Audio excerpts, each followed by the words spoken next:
पंडित रामेश्वर नाथ काव का जन्म 2 अक्टूबर 1917 को उत्तर प्रदेश के पवित्र शहर बनारस में एक कश्मीरी हिंदू पंडित परिवार में हुआ था, जो कश्मीर घाटी के श्रीनगर जिले से लखनऊ के कश्मीरी मोहल्ले में आकर बस गए थे। काव केवल 6 वर्ष के थे जब उनके पिता का निधन हो गया और उनका पालन पोषण उनके चाचा पंडित त्रिलोकनाथ काव ने किया।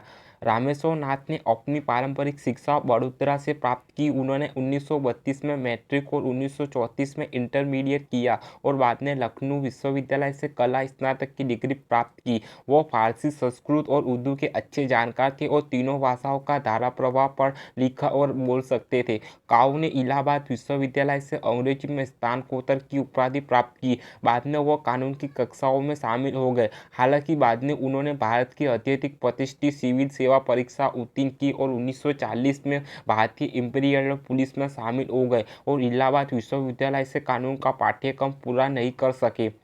इसके बाद वह सहायक पुलिस अधीक्षक के पद पर कानपुर में तैनात हुए। तब उन्होंने कानून और व्यवस्था के जटिल मुद्दों का हल करने के लिए खुफिया प्रशिक्षण की आवश्यकता का एहसास हुआ, इसलिए वह इंटेलिजेंस ब्यूरो में शामिल होने वाले पहले भारतीयों में से एक थे, जो पूरी तरह से ब्रिटिश अधिकारियों द्वारा संचालित था। वह उन्हें औपनिवेशिक प्रशासन और भारतीय समाज में इसकी सहायक संरचनाओं के बारे में गहरी जानकारी मिली।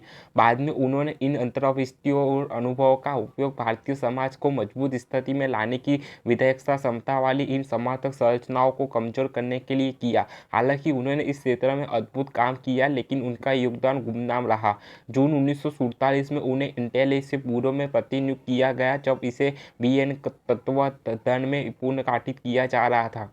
उन्हें वीआईपी सुरक्षा प्रभारी बना गया था, जिसे प्रधानमंत्री पंडित जवाहरलाल नेहरू की सुरक्षा रिंग की देखभाल का कर्तव्य भी सौंपा गया था। इस कार्य के दौरान कार्य को अच्छे ढंग से संभालने के लिए उनकी सराहना की गई। इसके अलावा खुफिया एजेंसी को एक आध्यात्मिक विशिष्टता संगठन की आवश्यकता महसूस हुई, जो तकनीकी खुफिया जानकारी एकत्र करने की देखभाल कर सके, तिब्बत में गुप्ता अभियान चला सके और यहाँ तक कि हिमालयी सीमा पर दुश्मन की रेखाओं के पीछे भी काम कर सके। बाहरी और आंतरिक खुफिया जानकारी एकत्र करने के कार्य को विभिन्न करने के लिए रिसर्च एंड एनालिसिस विंग बनाया गया था। यहीं पर आर.एन. काव का एक प्रमुख भूमिका दी गई। 1962 के भारत चीन युद्ध में भारतीय पराजय के बाद ऑपरेशन जिब्राल्टर की भविष्यवाणी करने में विफलता ने भारतीय सुरक्षा प्रतिष्ठान में कई बदलाव किए, खासकर खुफिया व्यवस्था में। 1966 के बाद रामेश्वर नाथ का काव के साथ पीएन कश्मीरी पंडित हसाकार ने 1967 और 1975 के बीच इंदिरा गांधी के महत्वपूर्ण निर्णय में महत्वपूर्ण भूमिका निभाई।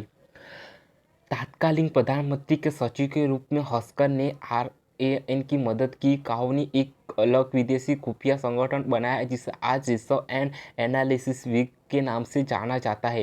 भारत की बाहरी खुफिया एजेंसी के संस्थापक के रूप में काव ने रो को इतना सक्षम रुझान संगठन बनाया कि अपने संस्थापन के 3 वर्षों के भीतर ये तत्कालीन पूर्वी पाकिस्तान में पाकिस्तान के बंगाली विरोधी अभियान को भारत के लाभ के लिए इस्तेमाल करने में सक्षम हो गया, जिसमें इसका निर्माण हुआ 1971 बांग्लादेश के। अपनी पेशेवर क्षमता और सत्यनिष्ठा के लिए काव ने अंतर्राष्ट्रीय प्रतिष्ठा हासिल की।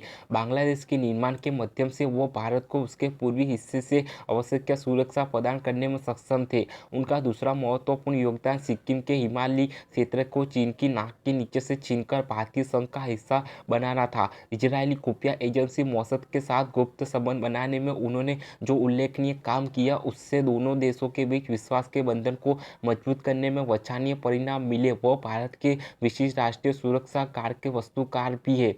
9 वर्षों तक रो का पोषण करने के बाद काव ने सेवानिवृत्ति हो गए, लेकिन श्रीमती इंदिरा गांधी ने उन्हें विस्तार देने पर जोर दिया और काव को उनके सुरक्षा सलाहकार के रूप में नियुक्त किया गया और इस अवधि के दौरान उन्होंने मूल्यवान और शांतिपूर्ण काम किया। वो एक महान दूरदर्शी थे और उन्होंने भारत के राष्ट्रीय हितों के लिए लगातार काम किया। उन्होंने राष्ट्रीय हितों को आगे बढ़ाने के लिए अपने दृष्टिकोण और प्रतिबद्धता में व्यवहार्यता प्रदर्शित की, फिर भी उन्होंने देश में आपातकालीन प्रशासन की घोषणा पर अपनी असहमति दिखाई। उन्होंने अपने कश्मीरी वंश पर गहरा गर्व प्रदर्शित किया और भारतीय सभ्यता में दृढ़ता में जड़ें जमा ली। यह तक कि अपनी सेवानिवृत्ति के दिनों में, जब वह राज्य के किसी भी मामले से जुड़े नहीं थे, तब भी उन्होंने घाटी में होने वाली घटनाओं के बारे में खुद को पूरी तरह से सूचित रखा। काव एक प्रगट देशभक्त थे, जिनका जीवन जुनून भारत के राष्ट्रीय सुरक्षा को मजबूत करना था।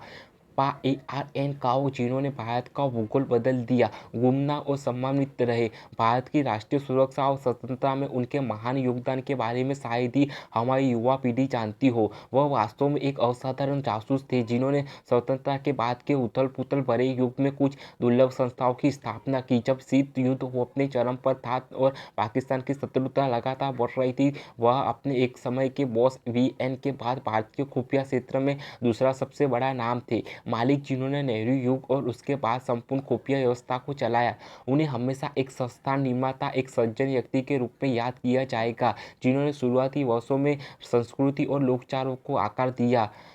RN को याद करते हुए प्रत्येक उपलब्धि का जश्न मनाते हैं। काओ संगठन ARN नाम से एक वार्षिक व्याख्यान आयोजित करता है। काओ मेमोरियल लेक्चर और हाल ही में अपने प्रशिक्षण संस्थान का नाम RN रखा है। काओ प्रशिक्षण अकादमी है। वह उच्च रैंकिंग वाले संस्थागत निर्माता थे। खुफिया जगत में विरल ही ऐसे व्यक्ति पैदा होते हैं जिनके इर्द गिर्द पूरी संस्था खड़ी होती है और जिनका व्यक्तित्व समग्र रूप से समाज पर अमिट छाप छोड़ता है। भारत के इतिहास के एक रोमांचक और महत्वपूर्ण अध्ययन में उनका व्यक्तिगत योगदान सोने के अक्षरों से में लिखा जाना चाहिए था। वह भारत की खुफिया सेवा के इतिहास के वास्तविक लेखक थे और उन्हें 20वीं सदी का एक प्रमुख जासूस बताया गया है। 20 जनवरी 2002 को तड़के काओ का निधन हो गया। भारत के खुफिया इतिहास का गौरवशाली अध्ययन समाप्त हो गया।